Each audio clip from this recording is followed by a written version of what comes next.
Hello and welcome to episode 36 of the FPL Podcast by Fantasy Football Hub.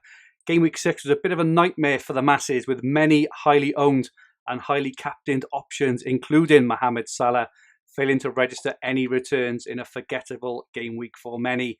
My name is Andrew and I'm joined as usual by two of the best FPL managers in the game, former third place finisher Andy Green. Was it a forgettable week for you, Andy? Well, from the sense that I had my third captaincy blank with Salah, like many did this week. So that wasn't great, but overall the score wasn't too bad.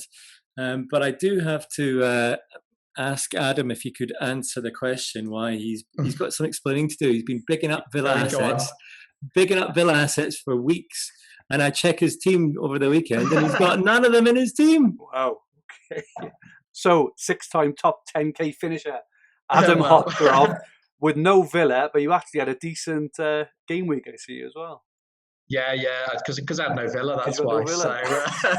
So I think, just to add, because he's got a good point, I think my plan with Villa was always, I always felt that particularly the Leicester game, the Leeds game would be tough fixtures. And then they come in, I even think Southampton and Arsenal and Villa come to some great fixtures. So I was always a little bit hesitant to bring them in my own team. I think they're still good options. They were unlucky. Grealish and Watkins both probably should have scored. Grealish, I don't know how he didn't score in that game. So I wouldn't worry if you have got Villa options. And to be honest, Grealish is, depending on Rodriguez's injury, I might even bring Grealish in myself this week. So, but it's I think the other thing as well is you've got when you support a team and have them in your fantasy team, there's a lot of emotional investment there. So. I try not to overload, in Villa where possible because it only leads to heartache. Overload. So I brought in Ollie Watkins 2 game weeks ago. For Che Adams. Two game weeks ago. Do you know the best bit of that? You fell for the mind games when I was talking about the bet and all of that. I've got Jimenez in my team. He's got 2 in 2, two brilliant strikes, and I think Watkins will come good. I've got absolutely no doubt, and he should have scored that one in the last minute. So he'll have a good season for Villa, I'm sure of it. Okay, so this week, with scorelines returning to the mean somewhat, we decided we would take a look at our learnings so far from this season and what we are taking into the next 6 game weeks to try and help us maximise our scoring potential. We will also answer some questions from our Twitter at FFH_podcast followers, share our plans for game week 7, review one of our Twitter followers' teams, and take a look at the top of the at FFH_podcast mini league. Welcome to any new watchers and listeners. For our YouTube watchers, if you haven't subscribed to us yet, please press the subscribe button in the bottom right-hand corner of the screen to ensure you don't miss anything. Also, please press the like button if you enjoy our content, and don't forget to download our new free app, which includes everything our website offers. Just search for Fantasy Football Hub from wherever you get your apps. So we each have 3 learnings that we haven't discussed before this podcast. So it's going to be very interesting to see what each of us come up with. To aid us, we have some Opta stats and predicted points graphics from our Hub's members tool. Remember, all Fantasy Football Hub members can access these and customize them for your own use by using the link in the description below. So Adam, would you like to kick us off with your first learning from this season so far? Yeah, let's go with, I think you've mentioned about variance of the game weeks, and I think it's very difficult to predict one single game week. It's easier to predict maybe a period of 4 game weeks. So what I've started to do, and I think it's a little bit better for my own sanity, is look at it for a period of 4 game weeks at a time. Or, you can do it by the month when you're looking at your FPL score, but focus on multiple game weeks rather than one, and the score I get over the multiple game weeks. So I had a really good score this week, but then I scored probably a little bit lower than others last week. Hence why I'm not probably as excited as it's very kind of people mentioning my score, but I think it's more the looking at it over a period of time, and I think it's the same with your players as well. So I think, look at it over 3-4 game weeks rather than just constantly worrying about that one game week. And I think you'll never completely get rid of the variance, but it definitely, in my head, I think it does help.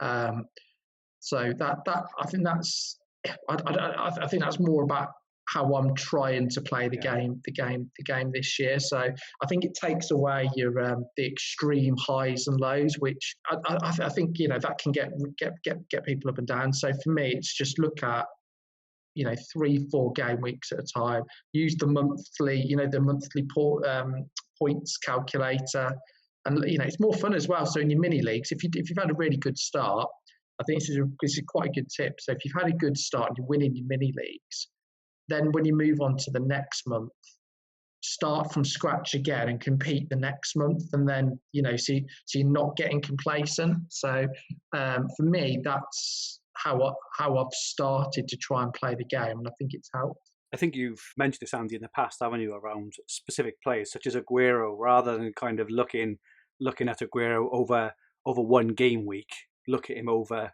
2 or 3. And I've tried to use this analogy as well with Foden, where over 1 week or 2, in all likelihood, he's going to get a 2 points or a 1 point. But look at him over 5 or 6 game weeks, and actually he proves really good value. What are your thoughts on that, Andy? Yeah, it's easy to say. It's hard to do when when let's say you've got Foden and he comes on the last 10 minutes for 1 pointer, and then someone else has got Mahrez there smashing the goals in. So it's easy to say, but yeah, I mean, in theory, you should, with someone like a City asset, we know that when they start firing, they have the potential to haul pretty much anyone of that front line, and yeah, over several game weeks, you would imagine that an Aguero or Sterling or a Mahrez can really bring some serious points into your team. So yeah, I do like that. I think I don't want to keep on going on about it, but we did mention the short-termism that's taken over, and that kind of leads nicely into my first kind of key learning, or the first part of the homework that Andrew set us is don't always jump on the shiny new toy. And no matter how much Adam Hopcroft has gone on about Watkins, I want to see a bit more from him than than a kind of hat trick. And same with Bamford, right? I literally as soon as he had kind of popped in that hat trick the other night, I saw people on social media saying, "How can I bring him in? How can I bring him in?" Now we did see it work with Pukki last year to a certain degree. We saw it with Vardy when he went on that run. I would probably say that players like Grealish are probably slightly more probing, and the way that they play, they're always involved, the talisman theory, etc. So I certainly wouldn't be jumping on Bamford after that result. I mean, I have to say though, Leeds do look great in terms of XG. They're third behind Liverpool and Spurs. So that might be me sounding like I'm contradicting myself, but I do want to see. He missed a significant amount of big chances last season in the Championship, and I do want to see a bit more from him than I mean, to be fair, he did score in the first few games, but I think I just want to see that it's not just a flash in the pan.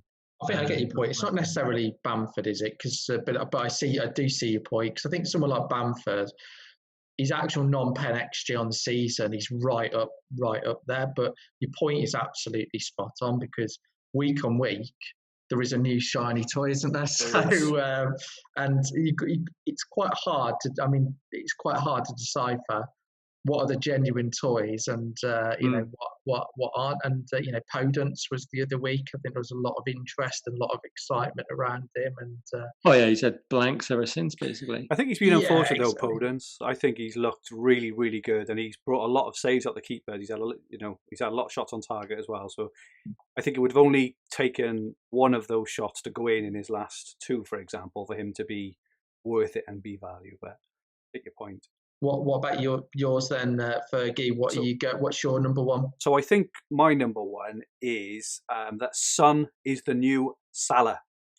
I love this. Is my statement. So when Salah burst on the scene a few years ago, was it 3 seasons ago now, 19 or 17, 18, whenever it was, watched him in pre-season. He scored a few, got him in game week 1. I think he was 9 million. And he just absolutely took off, kept scoring points all season, complete season keeper. And that was the season I actually had my best season as well, because I jumped on him, stayed on him, and captained him a fair bit as well.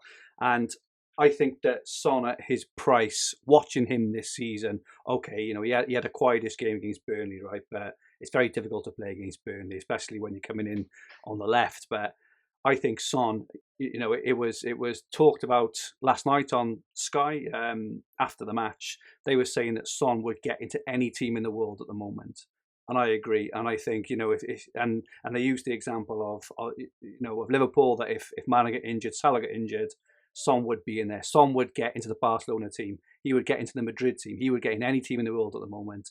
And I think Son at his price, especially as a midfielder, since he's playing, kind of as a forward more or less, right? He's a last man most of the time. For me, is as essential as they come. I don't like essential, but he's as essential as they come for me this season. I think he is going to break records this season. I think he's an absolutely fantastic footballer. I agree, and I think ironically, because Mourinho apparently doesn't play attacking football, I think Mourinho coming in, there's some things that have actually played into suiting Son.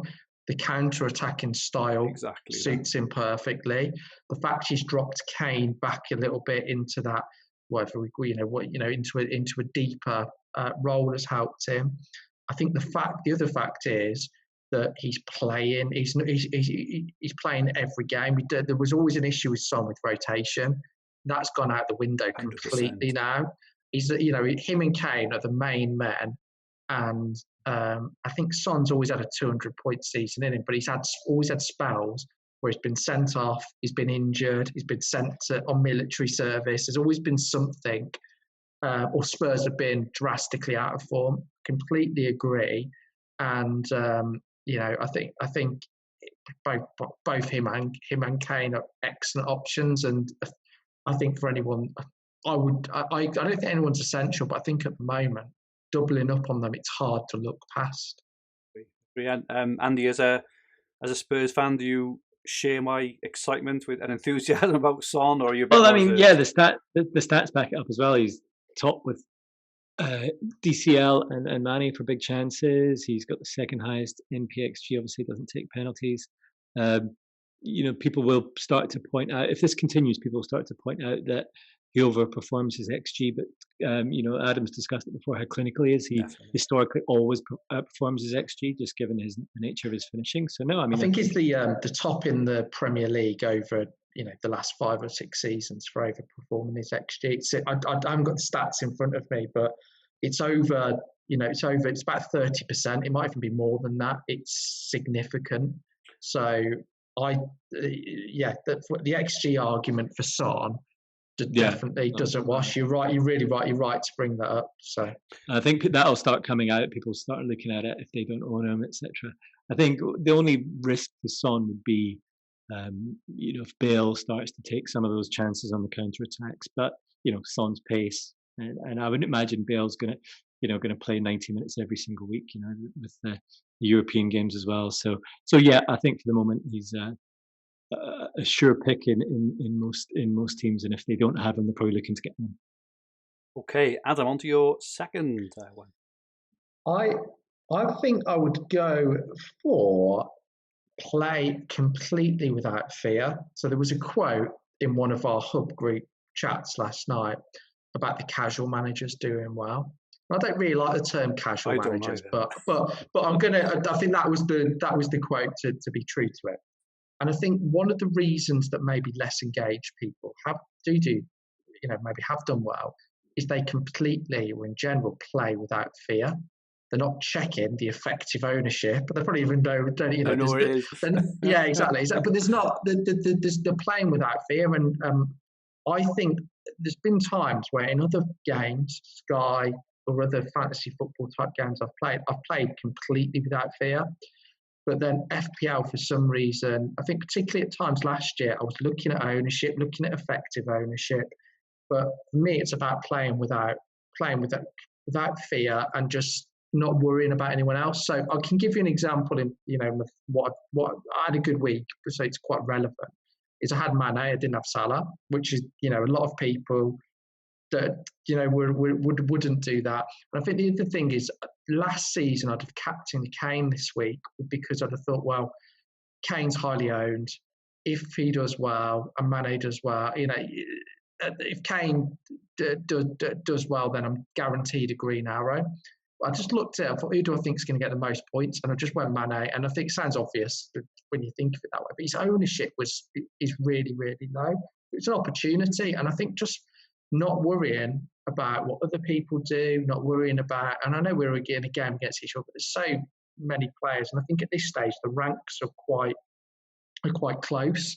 So a good game week shoots you up quite a lot. So I think just enjoy the game. Don't worry about anyone else. Don't worry about what other people on Twitter are doing. Bring the players in that you like.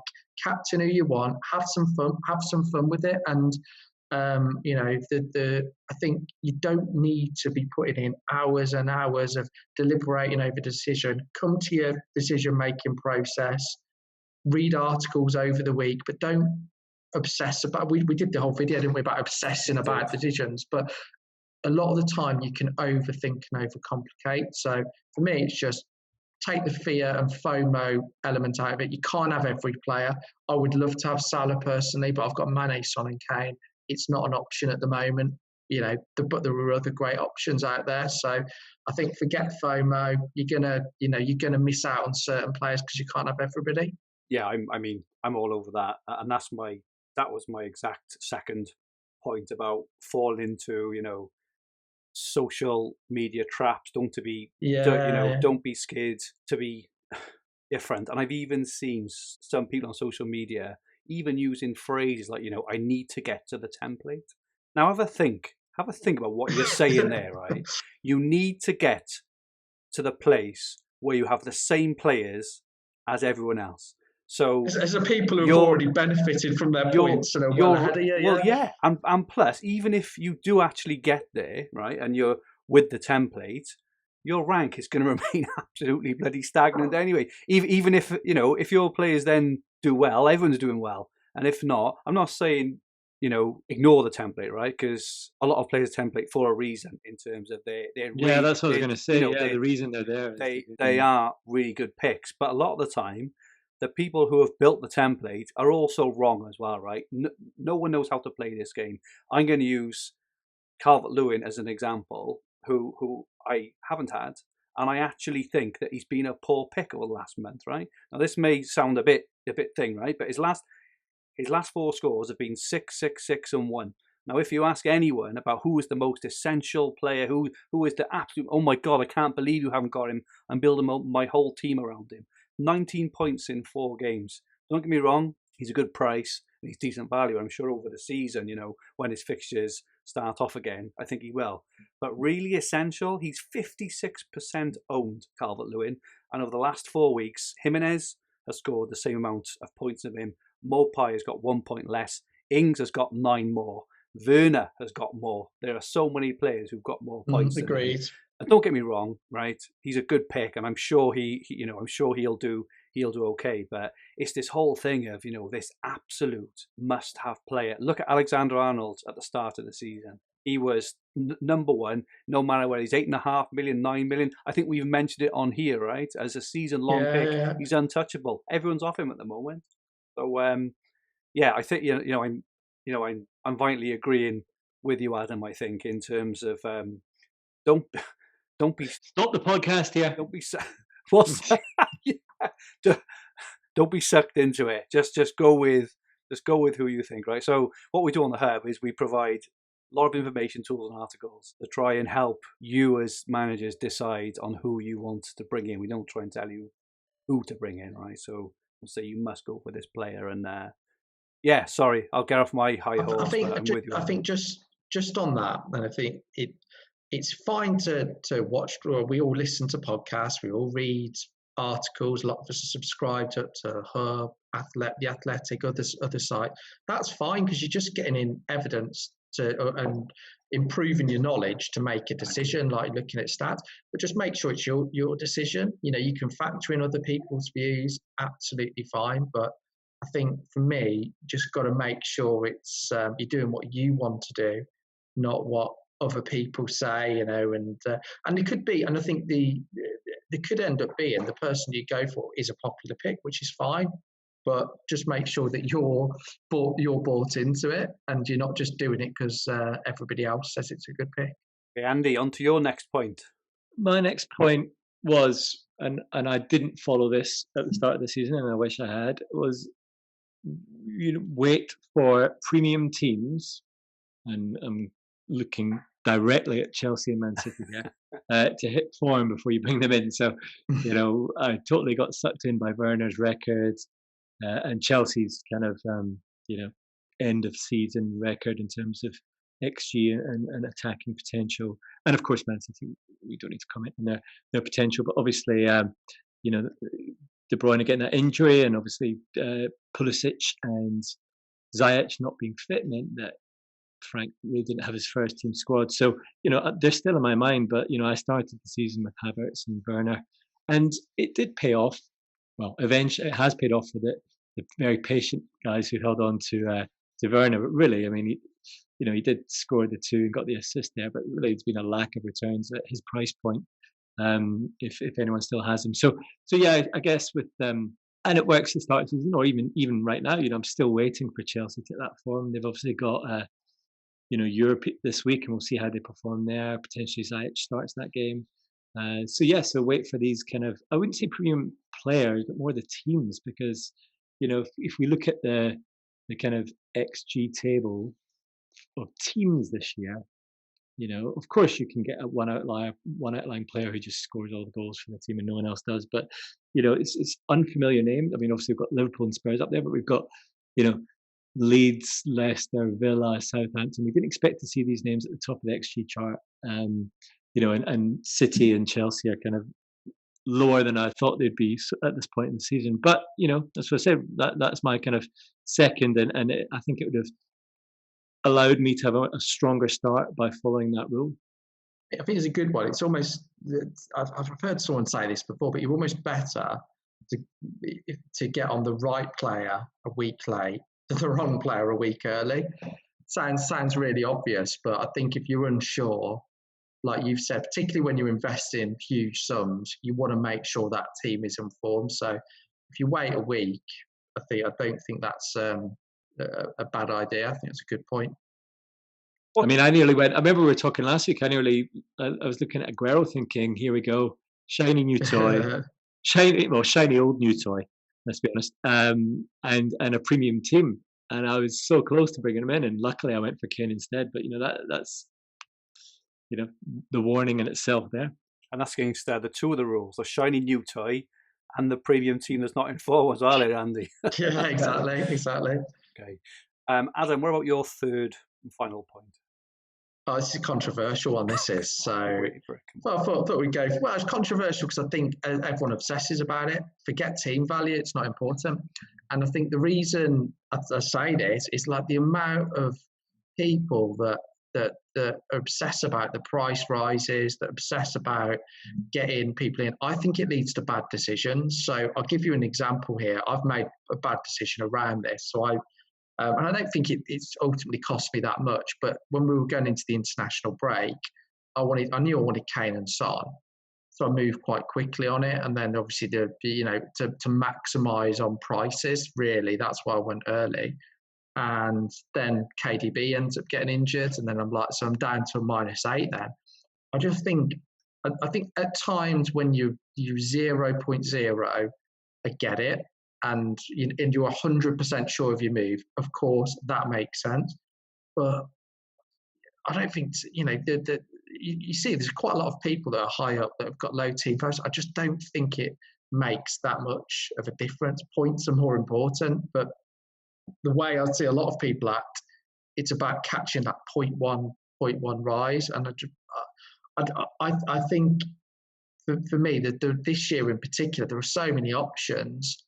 If you had 2 or 3 million less at the end of the season, you'll be fine. There'll be another option that you can go for in, midfield. It might be you have Grealish instead of Rashford or something like that. So I just don't. When I say I don't think it's important, I think people put too much emphasis on it. And yeah, I'm happy. I've sort of made the decision now that I'm going to wait as late as I can, particularly with COVID and. Yeah, and injuries. I mean, we see midweek injuries with these European, particularly squads like City who are playing midweek with a very tight squad as it is. You should be holding on just to see if they pick up an injury. Yeah, I think if you're absolutely 100% on a player, fine, I get it. But I think I just think there's just too much emphasis put on it, and I think I think it can lead to bad decisions. It does for me. I'm sure there might be people that have a really good decision making process around it, but it's led to bad decisions for me. So I'm just going to forget price rises in general, not put too much importance into them. I think last season I had a bit of a bad experience last year because I got off to the worst start ever last year, and I lost, something like 0.6 million in value in the first 2 or 3 weeks or something. I think that may have kind of helped my decision this year to kind of wildcard early. In terms of the players I wildcarded to, I'm doing okay, right? So I know my wild card has been the butt of many jokes over the last few weeks, but I would say it's set me up okay, and it's actually working now, because I always say a wild card shouldn't judge a wild card in the week, the week you play. I see a lot of people say, I wild card this week and I got this many, so it's worked. I think that that's absolute rubbish, right? Do you know what? That's an interesting point, because I nearly wild carded last week. And if I'd have wildcarded last week, I'd have been up on last week and not had the 8-point hit.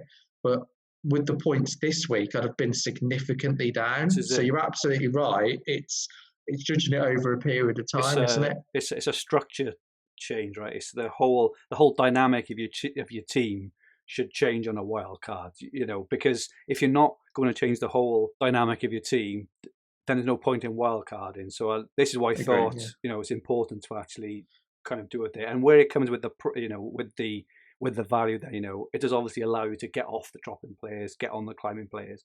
But I also think in these last 2 years, and specifically last year was the year where the bandwagons kept on rolling for months. If you think of players like Vardy, think of players like Ings, they just didn't stop, did they? And in previous years, it hasn't been the case, and even this year, I don't think it's been the case kind of massively. Calvert-Lewin, Rodriguez out of dropped off a little bit now, whereas last year they would have kept on scoring every single game, sort of thing. So I do think that last year was a bit of an anomaly for that. But I think with my bad experience last year, I think this year was a bit more kind of bullish. That's interesting, actually, because my last point, somewhat different to that strategy, where I've said my last key learning, last piece of the homework is don't be afraid to take hits to protect the wild card. Now, this is in relation to the Premier League 2 or 3 days ago, just released the TV selections, the TV fixture selections.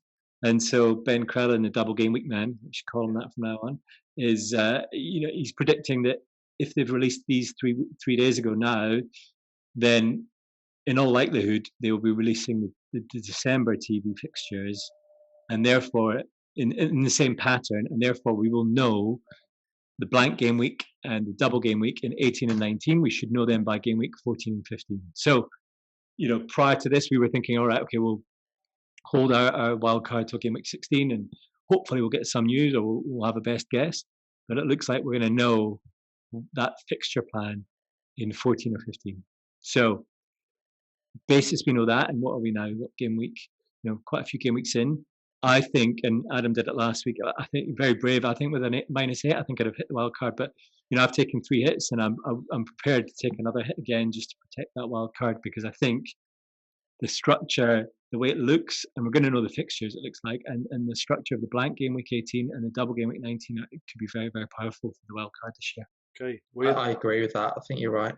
Yeah, I'm not a big fan of hits. Again, you get like an unexpected bonus point. Maybe Sice on the weekend, just as an example, you get that kind of unexpected bonus point, or you get the extra point from midfielder, keeps a clean sheet. All these extra 1 points everyone holds them really dear, and you feel like a real kind of winner when you get them. I do sometimes then see the same kind of managers just taking hits every week, but I would say it depends what you're taking them for, right? If you're making long-term structural changes, I can agree with that. If you're just jumping on the shiny toys, as we talked about earlier, through FOMO and nothing else, I think that is the wrong time to take hits. Is that it? Yeah, if you remember our pre-season video, Andrew, one of the tips I had was don't take hits, and now I'm saying take hits. But this is obviously special circumstances where we've got the kind of perfect alignment of fixtures, and I wouldn't just take a hit for sure. I'm always looking at the break even.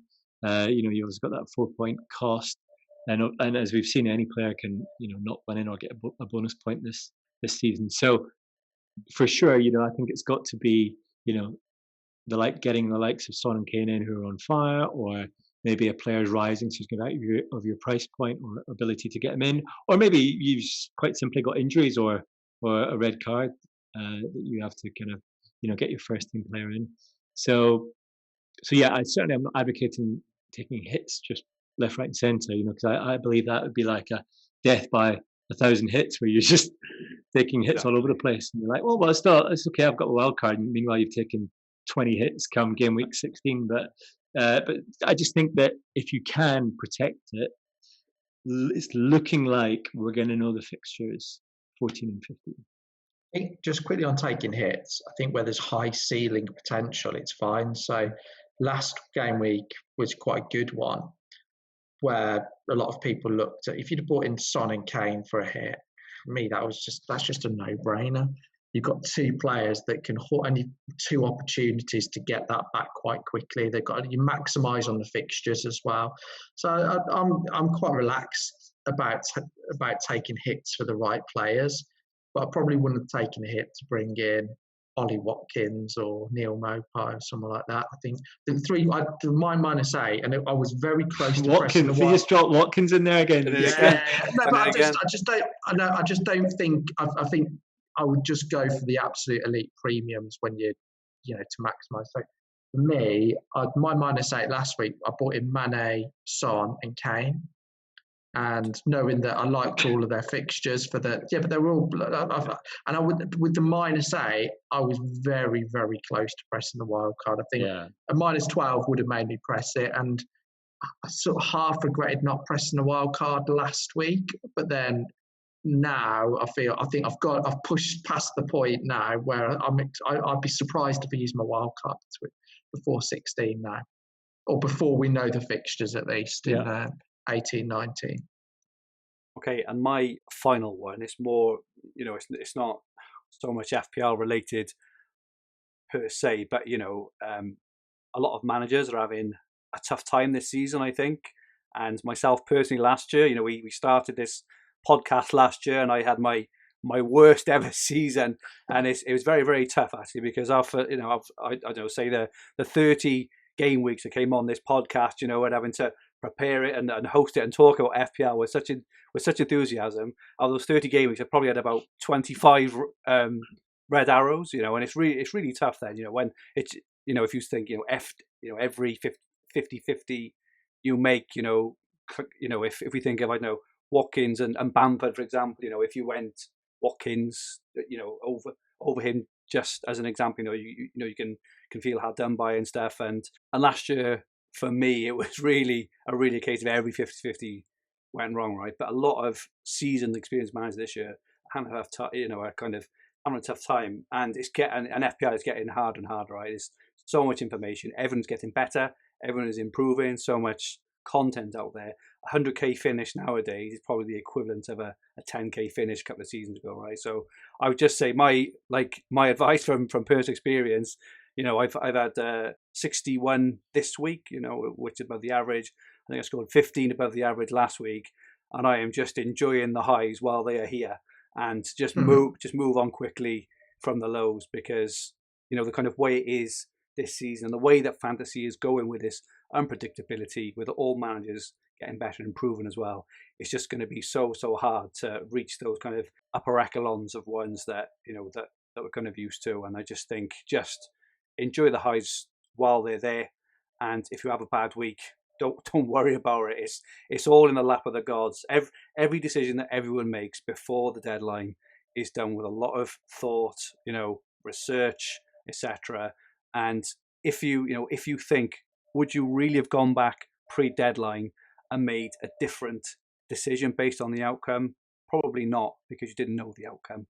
I suppose that's just my final one, is just it's just a game. It's so easy to get sucked into it. I see a lot of people, on Twitter having a hard time. Just don't beat yourself up. It's a game. Just enjoy the highs and move on if you don't. That's my final one. Good one. Okay, and I just had a couple of players who I expect will do well actually over the next six games. I just wrote a little list. I think Zaha is looking really, really good. He's firmly on my watch list. Cancelo for Man City. Now, not many people have mentioned him, but he looks really good. Yeah, very, very attacking. If he can nail down a starting spot when their fixtures turn in game week 10, I think he could be a really, really good option as well. Ironically, Calvert-Lewin, not for next week, but when Richarlison's back after the international break, Everton go on a really nice run of fixtures. So I would say to people who, okay, he's had 6 and 1. I'm personally not expecting much of him in the next game or two, but I wouldn't lose faith, because from game week 10 or 11, whichever it is onwards, they have a really nice run. Richarlison is made to be back. Him who gives him all the space, makes all the runs. So I'd hold on to him. I think Chilwell. I think you mentioned earlier, Adam. I think he looks really, really, really good. And he's I know Ziyech has been taking a lot of set pieces, but I actually think that Chilwell's have been better than Ziyech's overall. And I think Lookman, I mean, he just reminds me of he's got this kind of Mane, Saint-Maximin kind of brand about him. He looks so quick. He scored a fantastic goal. Looks good, doesn't he, Lookman? He does. Just a shame he plays for Fulham, but the fixtures are still okay. Yeah, just kind of chucking them in the mix really of players. I kind of looking at over the next few weeks. On Zaha, I really liked him and sort of wish I'd have brought him in for the Fulham game. That was the one to bring him in. Yeah. But looking at his fixtures, on paper they look good, but he's playing quite a few teams that will sit back and not attack. So Wolves are fairly, resolute defensively. Burnley, Newcastle, and he's a sort of player that will do well where teams will come and have a go and they'll catch them on the counter. So I think I'm going to wait and see how he does against Wolves. I think the fact he's on penalties, he has looked really good this season. I'm sure he'll outperform his value, particularly with him playing through the middle as well, or playing as a forward. I think he is a better option. So yeah, but I just those fixtures maybe aren't as appealing as they potentially look. Fair enough. Well, hopefully sorry, Adam, go on. I'm going to say the one player that I would, and this is to plug a Villa player here. The next 5 fixtures for Villa, so Southampton at home, Arsenal away, Brighton at home, West Ham away, and Newcastle at home. Jack Grealish got 3 goals in those 5 games. Got 3 goals and 3 assists in the exact fixtures. So I think Grealish looks really good, and I think it's a good time to buy him because he's had a couple of game weeks without returns. But he should have probably got something in both games. I mean, he definitely should have scored versus Leeds. So I think I was quite pleased for him to have 2 big chances. He's actually getting more big chances this season than per match than he was last season. So I think Grealish is a really, really good option still. I'd love to get him in, but I'm stuck with Watkins and I'm not having a double up. So pretty stuff there. Yeah, I can't believe he fell for that one. I fell for it either.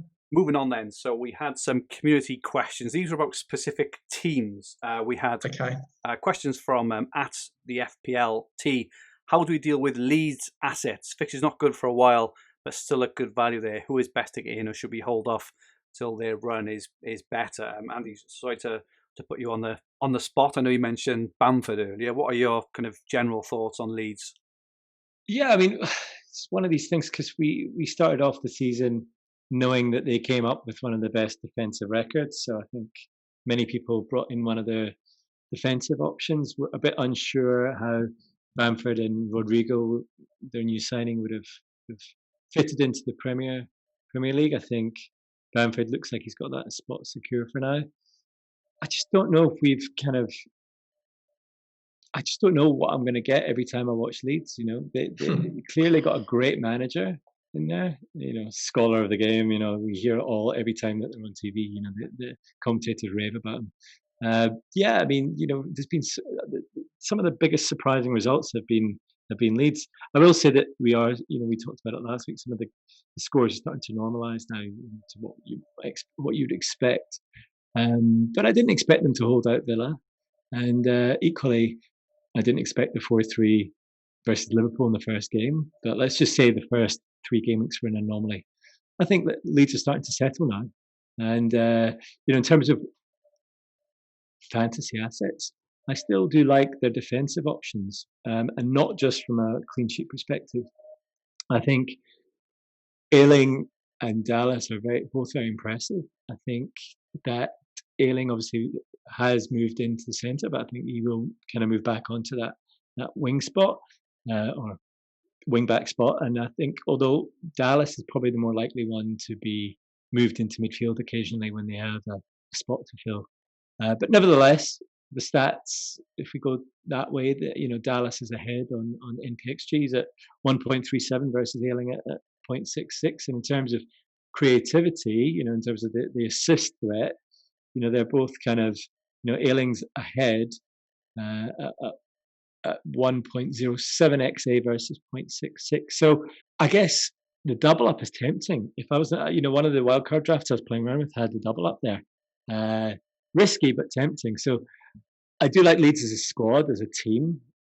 In terms of where I would aim, I mean, the midfielders are very reasonably priced as well. You've got Costa and Harrison at 5.7 and 5.5.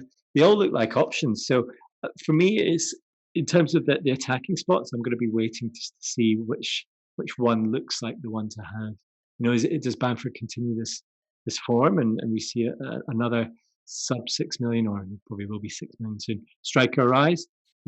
Or is it just a case of, picking the attacking wing-backs when they have a fixture that may bring a clean sheet alongside an attacking return? So for me, the jury's still out on Leeds. I do have Ayling, and I'm going to be keeping him. And if I was in a wild card, I'd maybe even look at the defensive double up. So I think being a fixture person, their next 5, so they've got Leicester, Palace, Arsenal, Everton and Chelsea were probably middling fixtures, I'd say. But I do think that gives you enough time potentially from game week 12. So they're 5 from game week 12. They're home to West Ham, they're home to Newcastle, they're away to United, and they're home to Burnley and away to West Brom. I think I think you can maybe give yourself enough time there to as Andy said, to kind of assess their options a little bit more, maybe to make a decision. And that's the way I tend to play, to kind of look at these runs of games and then bring them in for then. Sometimes it's too late, but I do think there's a lot of other options with better fixtures in the shorter term that I wouldn't want to bring other players in for now. So I was looking ahead at game week 12. It's just having them in mind at that time. If they are still performing, if they are playing well, if they're creating lots of chances, that for me is the time to get them in. Okay. I think with Leeds, they've proved that they can compete in every fixture. They're actually, I think, for me, it's Bamford, Ayling and Dallas are the only 3 options that would interest me. Possibly the keeper, but I think you'd go for one of the defenders. And I think with Bamford, yes, he got a hat-trick, but he had 9 shots versus Villa, and his non-pen XG across the season is up there. So I think for his price, you can't argue at that. He's obviously Bielsa's man. He's held off the competition from Rodrigo. He seems to be fielded in a different role with Bamford and the team. So I can't. I know we got a hat-trick versus Villa, and he's not going to get that every week. But the amount of bodies that Leeds put in the box, how they play, he's going to consistently get chances, and his confidence will be high, which I think is a factor short term anyway. So I think Bamford, I think is for the price, it's an incredible pick, really.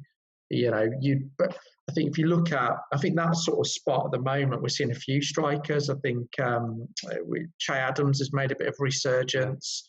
I still think Watkins will prove value at that. So I think that sort of spot is worth having in your team. And I think they will outperform similar price midfielders. So I think Bamford's definitely one to consider.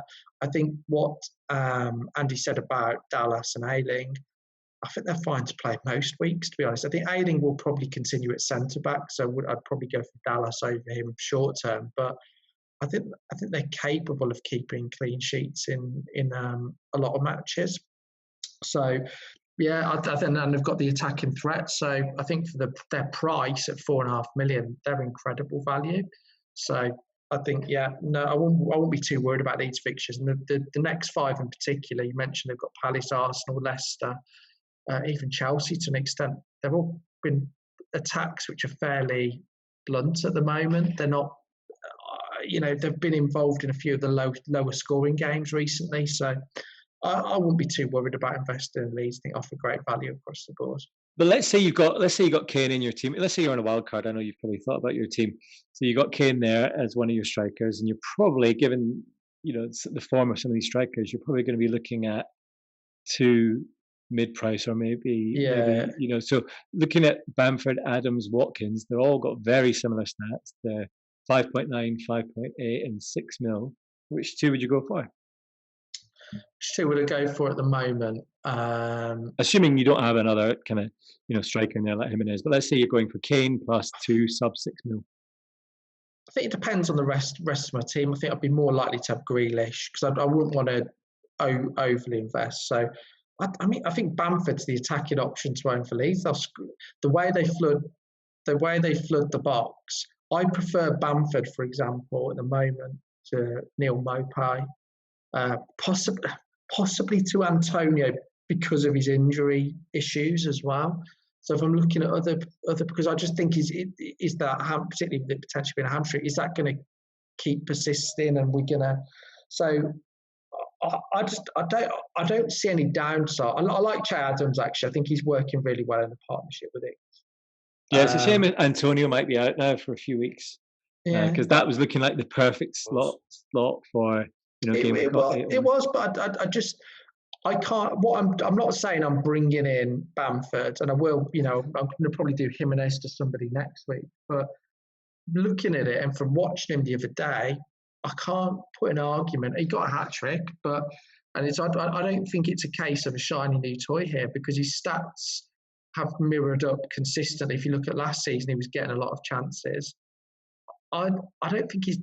I think he's the main man in a very, very attacking team.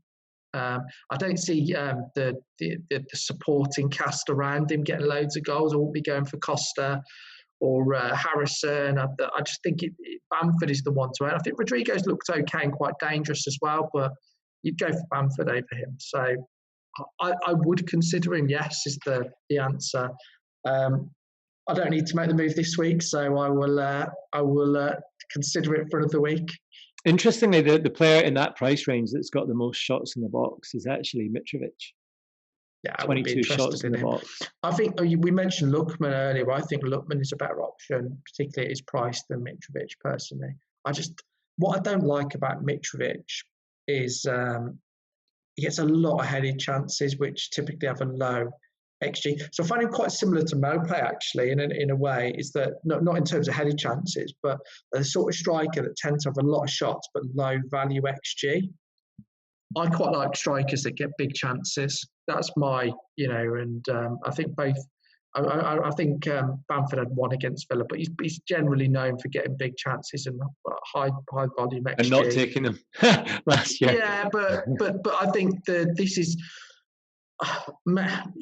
maybe it's different in the Premier League and the style that he's playing. Maybe he's getting a little bit more space on the counter, bodies fitted in. The Championship is a lot more physical, and if you look at him, he's not really. I don't know if you saw what Mings did to him in the Villa game, but he's not a physical type of player, but he has got a lot of talent. I mean, his second goal, what a strike that! In fact, the second and third goal, yeah, he's got some talent, and I think in a way it's possibly more suited to the Premier League than the Championship. So I just can't argue against anybody picking Bamford at the moment because of his price.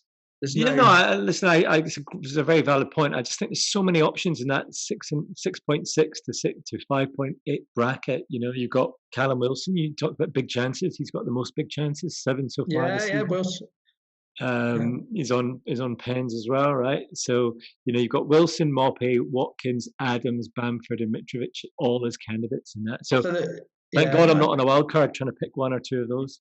Well, I think you just got to stick with you have. But I think that the ones that I like the most would be Watkins, Bamford, and Shea Adams. And I think Antonio, if he's fit, because I think that would annoy me if he's constantly going off after 50, 60 minutes. So, but what that tells you is that for your team shape, having 3 strikers, maybe one premium and I still think Jimenez and Ings have got a say in this as well in terms of structure. I feel the consistency they offer. So, and Calvert-Lewin we haven't even mentioned. So there's just some great options. So I think going forward, I think having 3 forwards is quite useful at the moment. Particularly, and I just think they're offering great value across the board. You're right; it is difficult to pick, and being on a wild card, I'd probably struggle with who to go with, but. I think if somebody had Bamford or was considering getting him in, I wouldn't be put off by the fixtures, wouldn't be put off by his stats, like the fact he's a main man. And he's just an incredible price. And if it fails, you've got plenty of options to run to. The thing that I like with Leeds as well, and Bamford in particular, is when you have premium strikers or more prolific strikers who play for better teams or bigger teams, the lesser teams will tend to camp against them, like Burnley did against Spurs, right?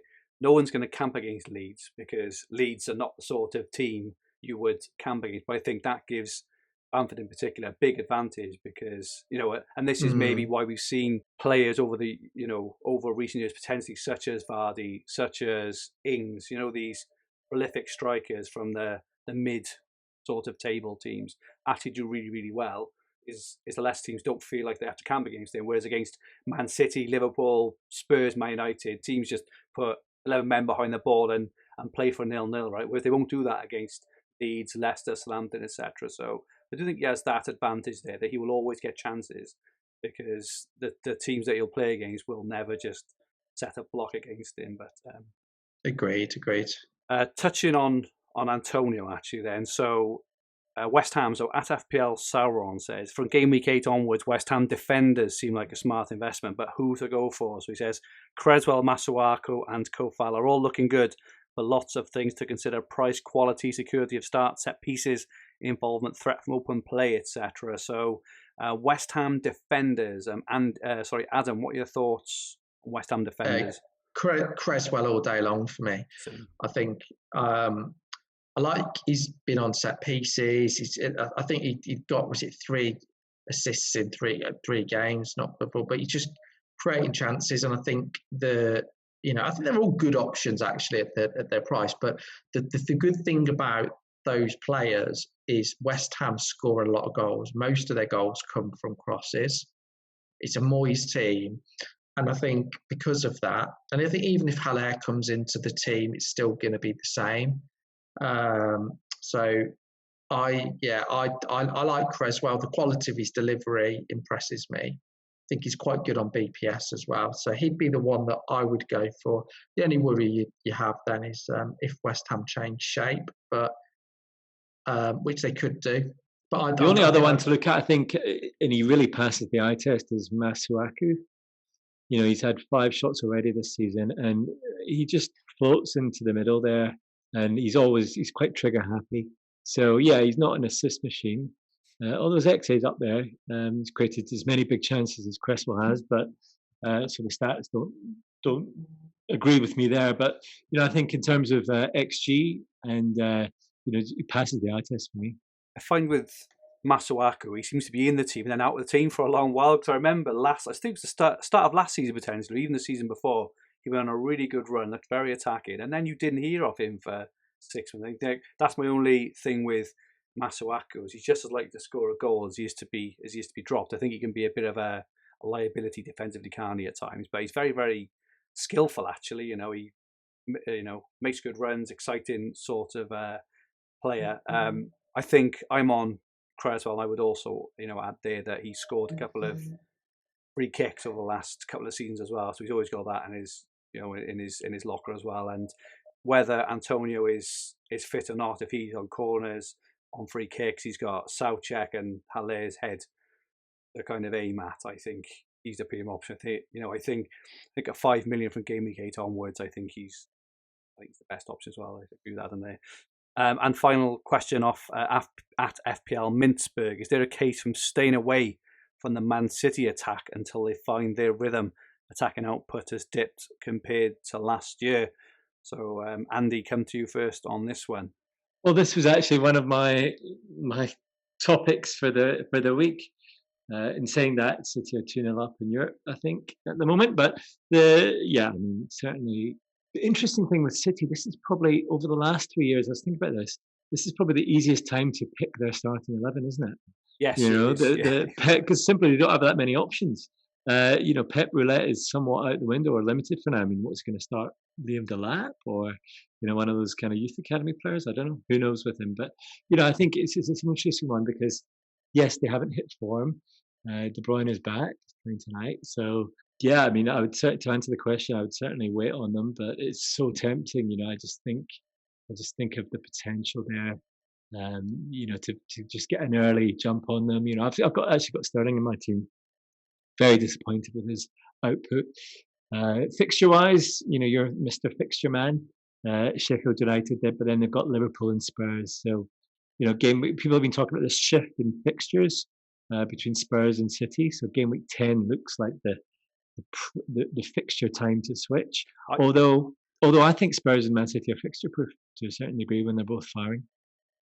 I do think that for those looking for a bit of an edge, that game week 10 could potentially be a time to wildcard. Obviously, this is against what kind of potentially. But to get in Sterling and De Bruyne from game week 10, as well as some of the other options we've mentioned there, Bamford from game week 12, and so as well. If you wanted a complete refresh of your team, that is potentially a time where you could jump on, or even all three, or you could get Foden, Sterling, De Bruyne, Cancelo, Sterling, De Bruyne. You would have some very, very low-owned differential players there. Obviously, we don't know if Jesus may be back, Aguero may be back as well. So you can throw them in the mix. But I think that Foden. So I've had Foden since game week 1. I think actually. And like you said, he's got the odd assist, he's got the odd goal.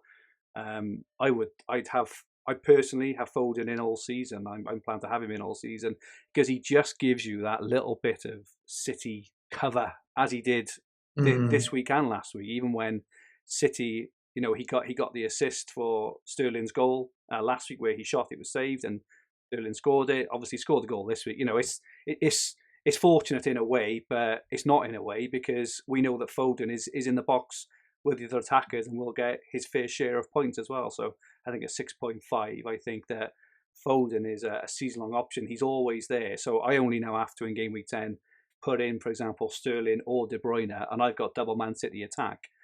Whereas when Man City, like at the moment, aren't being that, prolific, I'm not going with a mid-table or lower table punt such as St. Maximin or Podence of all these ones I've talked about. I'm going for a player in the front three, of potentially the best attacking team in the league. So, and what do you guys think about? Because let's be honest, it looks like Sterling's going to play that, or he's an option to play that number 9 role for the next few weeks until Jesus is back. Looks like Aguero's out for a bit longer.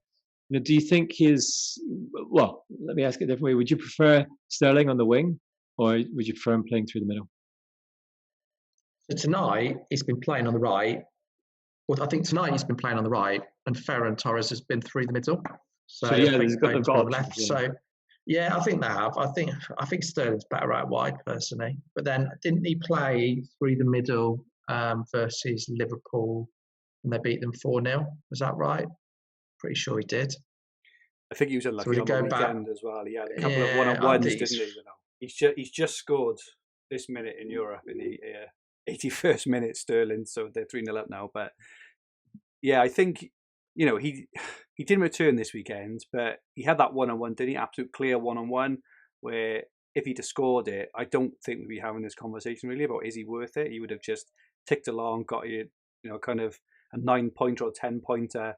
I think just stick with him. He's always going to score goals, right? He's that kind of player. And if he gets like stuck on the left, so how Werner for Chelsea, at the start of the season was stuck on the left, zero involvement. How how Rashford at the start of the season, stuck on the left, zero involvement. If he was like that, I would say, he's way too expensive, I think, to have in there. But I do think, that while he's getting the chances still, just not converting them, it's only a matter of time before he will, personally. Okay, so let's have a look at Andy's team. Andy, could you run us through your team and your thoughts for the coming weekend? Yep, I've got McCarthy and Trent Alexander-Arnold, Ayling, Sice and Kyle Walker-Peters. And then in the midfield, I've got Podence, Son, Salah, who's got the armband at the moment, and Sterling. So we've talked about a lot of these players. Yeah. And then Calvert-Lewin and Kane up front. And Kane has the vice captaincy right now. The one question mark in my team is Daniel Podence. And will he keep his... I agree with you, he's looked quite dangerous. Will he keep his position? A kind of maverick player like Traore is probably not going to be benched all season. And, I just wonder, given that Wolves are not scoring prolifically, whether Nuno starts, mixing it up a bit up front. I think Neto's been unplayable this season so far. He looks like the better all-rounder than Podence. I think Podence looks a bit more potent. It's a bit of a play on words there. But yeah, a bit more potent going forward. But I think the Neto, Jimenez, Traore trio might be fielded to start against Palace. But then, of course, I would imagine Podence would come on for one of those wingers. So yeah, at that price point though, I've got sort of 0.8 million in the bank, so I could move to a Barkley or a Souček or a Bowen, or maybe I might just bank the transfer and give me 2 the next week. So yeah, so I'd definitely bank if I were you, because you're currently on a 4-4-2, aren't you? From what I remember. Yeah, I've got Brewster sitting there, but he's just not. Well, again, he's not firing, and he's got City. So surely then, because you just talked about the wealth of options up front, you bank a transfer, and you might have to do 3 the following week. I know you love a hit. But no, that is in my mind. That's why I kind of was asking that question. Which one? I would. I think you bank a transfer, and then the following week you keep Podence. Podence could do all right this week. But then you get rid of Podence, Brewster, and one of your defenders. And I think there's some, there'll be some exciting options that you can potentially bring in. But I think it's definitely, that's what I would do. And then you get into the, I think changing, take advantage of the cheap forwards. Yeah, I mean, I might even be able to go down to sort of a 4.5, or maybe even Souček and play that. I haven't really, played with the double transfer because I was more focused on this one. But certainly I can look at that. I think it's tempting because the fixture, the Palace, you're thinking, right, Wolves are going to get some return here, but I'm just not. He keeps on getting subbed, and he's just, although he looks great on the eye, he just doesn't really seem to be sticking it in the back of the net. So I wonder whether Nuno might give Traore a run out. Yeah, no, I think that's right. I thought that Neto was better than Podence in the previous game week. I thought Podence was much better than Neto this week. But I did notice that Neto was on free kicks when Moutinho was off the pitch and corners. So I wonder if that's one of the reasons why he keeps staying with Neto and taking off Podence. But not really sure. I've got the same dilemma. We'll touch on mine in a second. So we're looking at Adam's team. Adam, could you run us through your team? Yeah, got McCarthy in goal, Trent, Sice, and who else have I got? Ayling. Ayling, there you go. Got Trent, Sice, and Ayling at the back.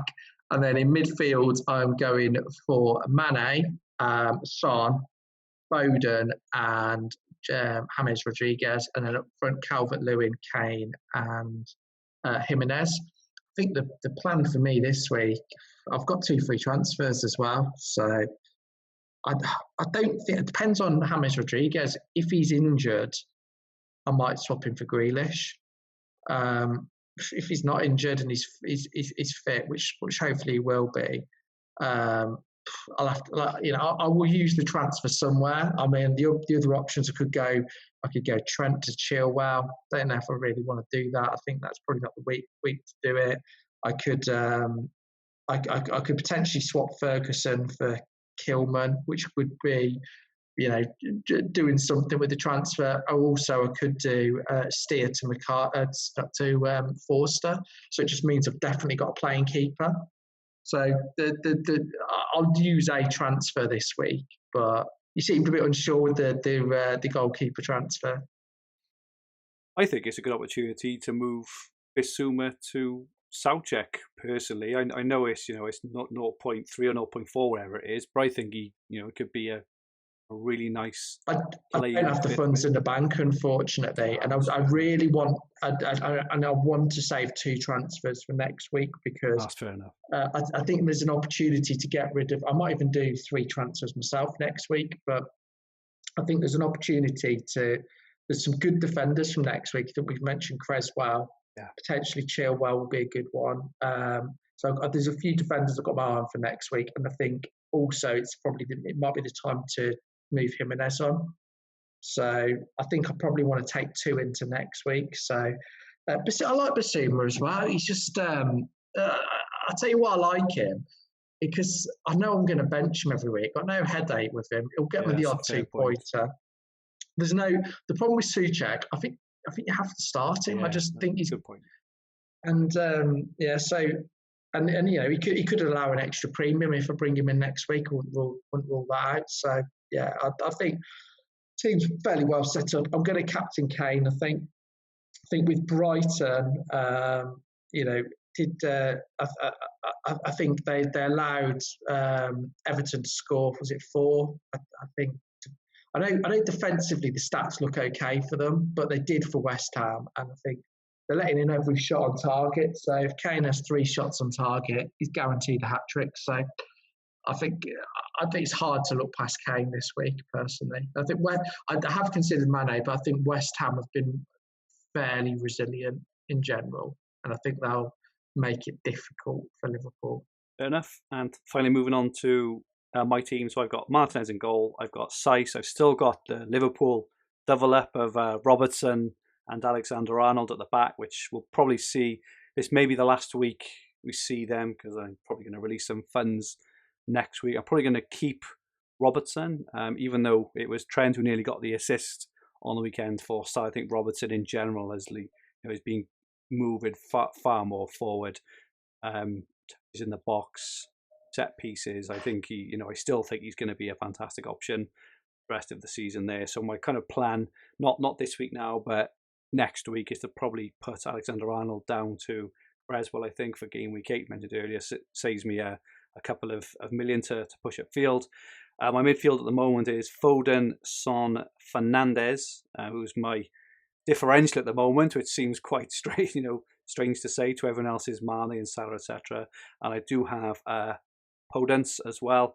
And my strikes at the moment, Watkins, Jimenez, and Werner. So Andy, you mentioned earlier the ones who still under Werner, but I have got 2 free transfers. So the dilemma I've got this week is whether to bring in Kane for either Jimenez or Werner, because Jimenez has got probably the better 1-week fixture at home to Palace, whereas Werner's next 3 are all right. So I've got to decide on that, but I've got enough money. I will very likely captain either Son or Kane. I'm not sure which one. It's really, really tough because they end up assisting and scoring off each other's pass anyway, don't they? So it don't make a lot of difference really. But obviously Kane probably has the better all-round attacking threat, but when Son bangs, he bangs, don't he? He obviously gets the extra point for potential, clean sheet and goal and stuff as well. So that's my move this week. And then what I'll look to do over the next 2 or 3 weeks, then Alexander-Arnold down to Creswell. I'll probably look to bump Podence up to maybe Bowen, who I really like the look of. I think he looks very, very sharp. And then whichever one I keep out of Jimenez and Werner, I'll probably look to downgrade them, around game week 10, as I mentioned earlier, to Calvert-Lewin then, who will be a lot more expensive than a lot of other people bought him at, but I think that'll be the time then to buy him. But I can see people selling him in the meantime, rightly or wrongly. But and I've currently got Rhys James on the bench away to Burnley, and it's only because I'm not obviously not sure he'll start. But my other 3 defenders of Saiss, Robertson, and Alexander-Arnold, I think have better fixtures. But again, that's one to consider there. So again, if you look at Jimenez, Werner. It's not looking the best. It's not the sexiest, but my patience, specifically in Jimenez and Foden, has paid off well in the last couple of weeks, who have both returned. So that's my team at the moment. One thing to watch, I know this could be the topic of a whole podcast, but the Trent versus Robertson debate. So I was looking at this because undoubtedly Robertson is ahead over the course of the season in terms of, positioning, attacking output. Trent has been a bit more reserved. But someone pointed out to me that it could have been because Henderson was out, and Trent's got an assist tonight. Take a look at his heat maps and his positioning and his output over the last two games versus, say, game week 3 and 4. And I think you'll find that Trent, when Henderson is on the pitch, looks a lot more dangerous and is getting more advanced. Just before you make that decision, because I don't think funds are an issue for you. No. But that might be something to consider, because a lot of people will be. I mean, Trent's already dropped, right? So you will be shipping him out in hordes just because Robertson is the best. Over the course of the season, Robertson's the better pick. But my feeling is that Trent might have. I do have a bit of a love affair with Trent Alexander-Arnold, but I know, so take that into account. But I do think that Trent looks a bit better with Henderson back. Yeah, and this is kind of part of the reason why I haven't just been moving my transfers on. I've tried to save as much as possible and trying to give players time. Is for things like this. It's like every week now. I know I've kind of played out very, very roughly the kind of move I'm planning on making, but I'm very open to changing, if circumstances change. So, if Alexander-Arnold suddenly against West Ham, starts bursting forward, goes back on free kicks or whatever, probably, I'll change, and I'll just, I'll look another route. As you say, funds aren't an issue. I think I can do Jimenez to Kane or even Werner to Kane and Podence to Bowen for free anyway. So I haven't got any real budgetary issues. But yeah, no, I think that is a really good point there, Andy. And I also think, even though I've got a rough plan in place, just being adaptable in terms of looking at the changing kind of trends and things, I think is really important, and planning transfers in kind of weeks in advance, which advised against at the start of the season as well. So our final team review this evening is for Twitter follower Nick Schneider at BlueNix_99, who retweeted our podcast team with this team. Just a reminder to all, if you want a chance to have your team reviewed, then you need to do the same next week. So his team was Ryan in goals. He also had Lamptey at the back, and he sent us this team before the Brighton match. So I think he may have been hopeful for a few more points there, but didn't materialise. Target and Kilman. So he's had a bit of a stinker there. Salah captain, Sterling, Fernandes, Lookman, Rodriguez, Calvert-Lewin, and he did have Danny Ings for 10 points, but he had 27. I think he's ended on about 29 or 30 points. He had Bamford first on his bench. He also had McCarthy's clean sheet on his bench, and he had Walker-Peters' clean sheet on his bench. So he had practically as many points on his bench as he did on his team sheet, which is obviously poor old Nick. We've all been there. It's awful, but he asks, the bench is superbly outperforming the starting 11 so far this week. Can I get away with minor surgery, upgrading a goalkeeper this week, or is it time to push the wildcard button? I do like Lookman, but the Bamford wound still burns. So, Adam, if you've got the team in front of you, yeah, are you able to advise? Yeah, I can. I like his team. I think he should save a transfer this week. I think looking at it on paper, he's got goalkeepers. He's got Ryan and McCarthy. You don't need to change that. That's fine. I think defensively, he's got Kilman. Kilman should be good for a clean sheet this week. I think he could play Target and Keane as well if he doesn't want to go for the double up with Walker-Peters. I think that's fine. I think looking at, he's got Salah in there for captaincy. He's potentially missing the one area he's missing is Spurs. So, but and like you said with Son, so maybe doing Fernandes to Son could be a possibility, just more for value than anything else. Yeah, so I think that's probably the one I'd look at, but I actually quite like. If you look at all of his players on paper, they're capable of getting points. So I definitely wouldn't wildcard. I think he's just had one of those weeks where he's managed to avoid avoid all the points, haven't he? Yeah, exactly. Andy, what do you think? Yeah, no, it's rough having that. I had a similar one a couple of years ago where I left Ryan Fraser on the bench, scored 18 points. Yeah, it's rough, but these things happen in this game. I think the obvious move is either Sterling or Bruno to Son to kind of bring in the new Salah, right? We called it on this podcast. The new Salah, Son is the new Salah, so then you'll have the old Salah and the new Salah. But definitely not wildcard that team. I mean, we've Nice pretty team. much mentioned. I think we've mentioned at least 5 or 6 of those attacking assets as ones we'd be looking to bring in. So definitely do not hit the button. Keep it for if you can, keep it till that kind of game week 15, 16 area, and try and get some Spurs coverage in there.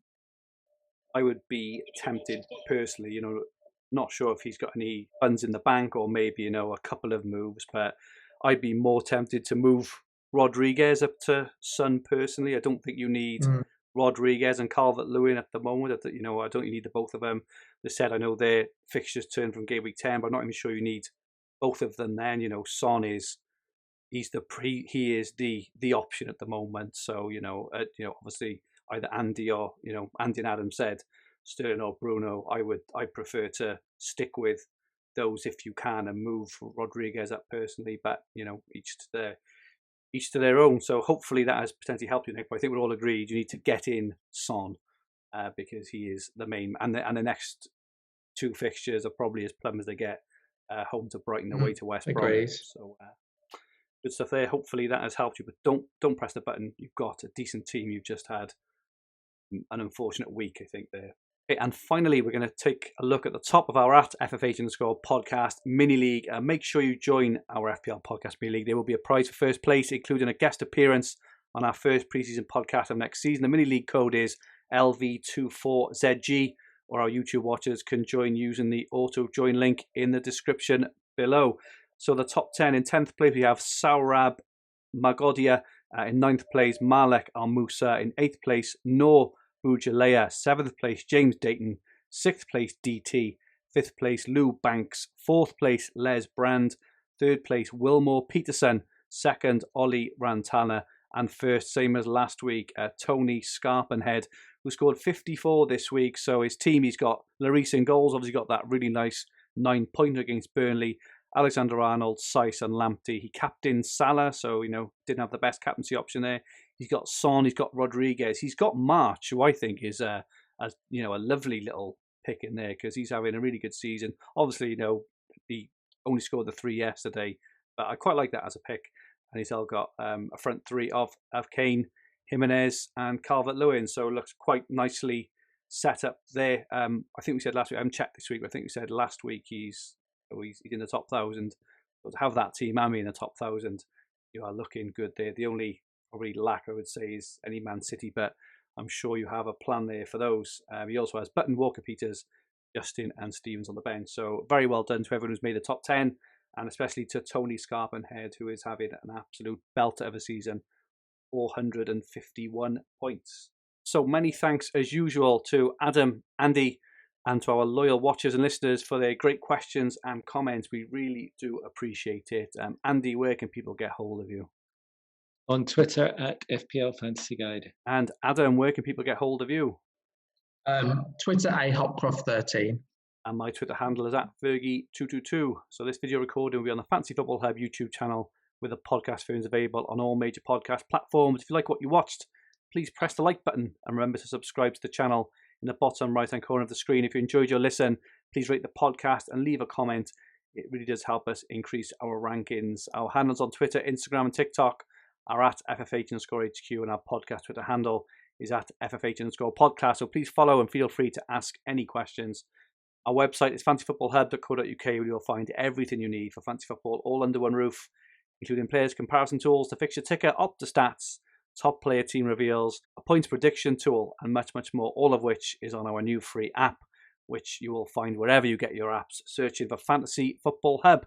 To join the tens of thousands of other fantasy managers to sign up to the Hub, to use all our amazing resources as demoed on this podcast, just click the top link in the description below. You will not regret it. We will be back next week previewing Game Week 8. See you then. Stay safe and good night all.